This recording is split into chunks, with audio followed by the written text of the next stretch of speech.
Well, if you look at the end of the Meno, quite a interesting document. Um, one of the things that is in the background is the fact that Socrates, at this point in his life, is involved in a very dramatic thing, and that's he's going to be indicted soon for corrupting the youth of Athens. And when you find out that the character of Anytus is one of the people who will end up prosecuting him, the thing takes on an entirely different flavor, just dramatically, because we know that Socrates is causing trouble in the sense that he's raising questions, he's challenging assumptions that some people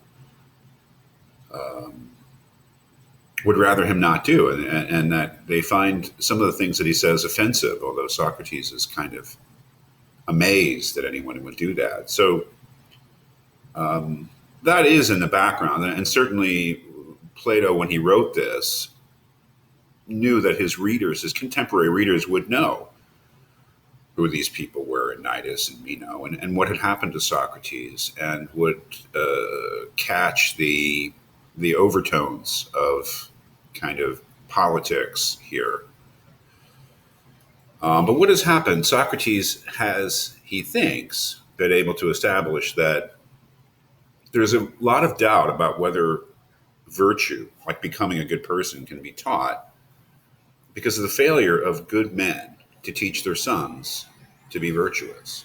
The implication being that is, if they were able to pass on their virtue to their sons, they certainly would have done so, but in many cases they failed to do so, which suggests at least that virtue, and let's for the moment focus on the idea of virtue as being a good person, is not something that can be taught, not something that can be handed on. So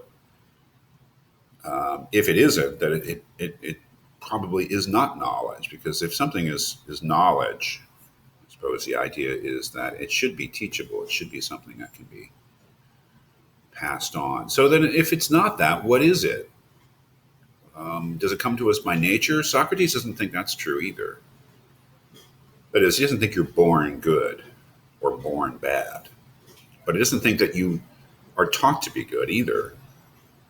So what is virtue then? Well, we get this very interesting suggestion that being a virtuous person is sort of like a stroke of luck, you might say.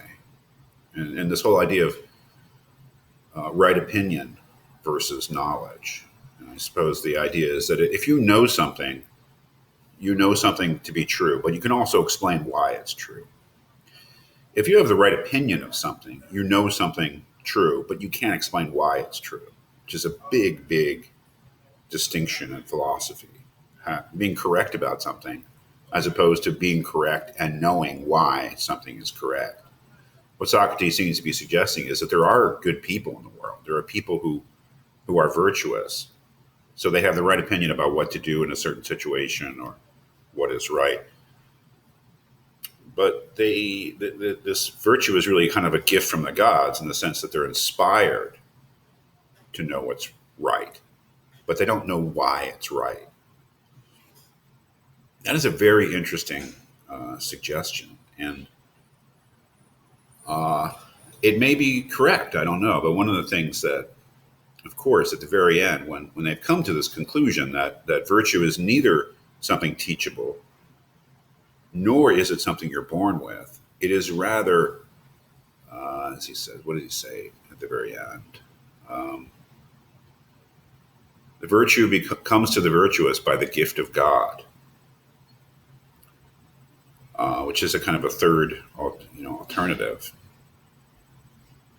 But then he says, but we shall never know the certain truth until, before asking how virtue is given, we inquire into the actual nature of virtue. I mean, acknowledging that Socrates has more or less failed with Meno, because he's tried to get him to answer that question about what virtue is, and he's failed to really interest him in that question. So everything that's said after that about how virtue is actually, gotten by a person